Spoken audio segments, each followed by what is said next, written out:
The year is 1595. Listen closely to the soft scratch of a quill on parchment. In a candlelit study in Flanders, the air is thick with the scent of old paper and oak gall ink.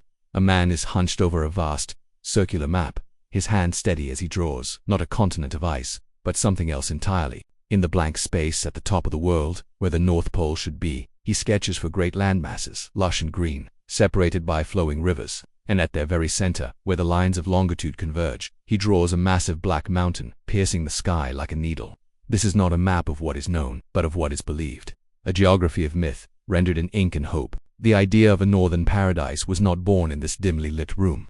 To find its roots we must journey back in time, back to the sun-drenched shores of ancient Greece. The Greeks, with their world of gods and monsters, gazed northward with a mixture of fear and fascination.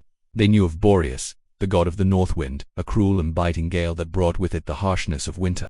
But they believed, with the certainty of poets, that if one could only travel past his domain, past the endless snow and the frozen seas, the wind would cease, the air would grow soft and warm. They called this place Hyperborea, the land beyond the north wind. It was a realm of eternal spring, a sanctuary where the sun, they said, rose and set only once a year, bathing the land in perpetual light. The people who lived there, the Hyperboreans, were favorites of the god Apollo.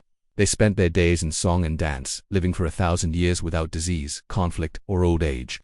When they tired of life, they would simply leap from a cliff into the sea, and end as peaceful as their existence. It was a perfect dream, a vision of tranquility carefully placed upon the most inaccessible corner of their world. This wasn't just a flight of fancy, a simple story told around a fire.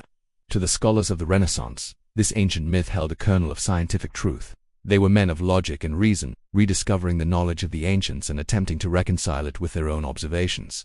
The age of exploration was dawning, and at the heart of their new navigational science was the magnetic compass. Every sailor, every cartographer, knew that the needle always pointed north. But why? What force could possibly be so powerful as to command every compass on Earth to align in a single direction? The answer, they believed, lay with Hyperborea. The great mapmaker Gerardus Mercator, the very man who gave us the Mercator projection we still use today, was convinced. He synthesized ancient accounts with medieval travelogues and his own deductions. The result was his iconic 1595 map of the Arctic, the *Septentrion Alium Terrarum Descriptio**. At the very center of the pole, he drew the *Rupes Nigra*.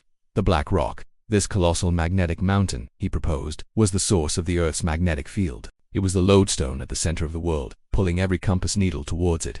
The 4 continents surrounding it were the mythical lands of Hyperborea, and the rivers that separated them flowed with such immense force that they created a whirlpool that sucked the oceans inward, preventing any ship from ever reaching the center. For Mercator and his contemporaries, myth had become science. A rational explanation for one of the world's greatest mysteries. Imagine the high-resolution detail of that incredible map, a camera panning slowly across the delicate Latin inscriptions and the finely drawn coastlines of lands that never were. The ink-drawn rivers swirl toward the central malevolent peak of the Rupes Nigra. Then the scene dissolves into an ethereal painting, soft and dreamlike. The god Apollo, golden and radiant, soars through a perfect sky on a chariot pulled by a choir of singing swans. His destination, the blessed realm of the Hyperboreans. We see his temple, a structure of impossible beauty, glistening under a sun that never sets. The vision shifts again. We are no longer in the world of myth, but the real Arctic. The shimmering green and purple curtains of the aurora borealis dance silently across a star-filled sky. Below, a vast frozen landscape of ice and snow stretches to the horizon, silent and unforgiving. The sheer physical reality of the pole, so different from the dream, is both terrifying and beautiful. The cold is palpable, a stark contrast to the warmth of the legend. So, where did this persistent, beautiful lie come from? The truth, it seems, lies not in a magical kingdom, but in a simple misunderstanding of celestial mechanics. The ancient Greeks had limited contact with the far north, but occasionally, travelers and traders would return from voyages into the Baltic or beyond, bearing strange tales. They spoke of a land where the day lasted not for hours, but for months. They described the phenomenon we now know as the midnight sun, the Arctic summer where the sun circles the horizon without ever dipping below it. To the Greek mind, accustomed to a steady rhythm of sunrise and sunset, this was an idea both alien and profound. They interpreted the tale literally.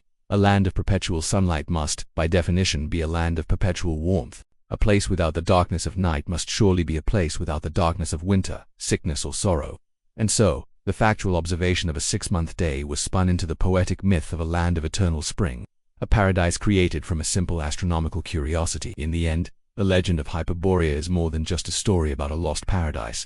It is a reflection of a deep and enduring human need. It is the desire for a blessed realm, a place untouched by the hardships of the world we know.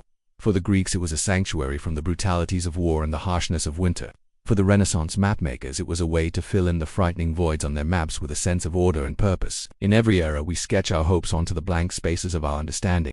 We imagine a perfect place, a land of peace and eternal light, always just beyond the horizon, hidden behind a wall of ice, forever on the edge of the known world.